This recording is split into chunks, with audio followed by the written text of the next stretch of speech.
Урматтуу мекендештер, жакында Кыргызстандагы Кытайдын элчиси өзүнүн кредиттер маселеси боюнча өзүнүн пикирин айтты. Мен дагы бул маселе боюнча мекенчил адам катарында өзүм сөзүмдү айткым келип атат сиздерге. Эми кайсы мамлекеттен кредит албайлык Кытай болобу же башка мамлекет болобу, бул элдин мойнуна түшкөн иш. Биздин балдардын келечегине таасир бере турган иш. Ошол себептен биз калыс өзүбүздүн оюбузду айтыш керек. Биринчиден, Кытайда дагы, Кыргызстанда дагы шылуундар көп. Аны эч ким тана албайт. Же болбосо мына $60 $600, $15.000 камералар ким алды? Ошол Кытайдын жарандары алган.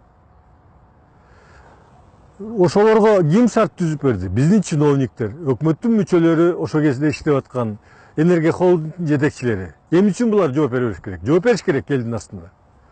Анткени Кытай менен Кыргызстандын ортосунда дагы келишимдер бар. Юридикалык жагынан кызматташуу маселе боюнча. Ушундай шылуундарды, ушундай криминал менен аралашкан адамдарды чогуу жазалоо, чогуу изилдөө деген.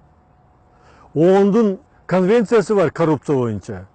Бардык мамлекеттер коррупция менен күрөшүү шарт түзүш керек.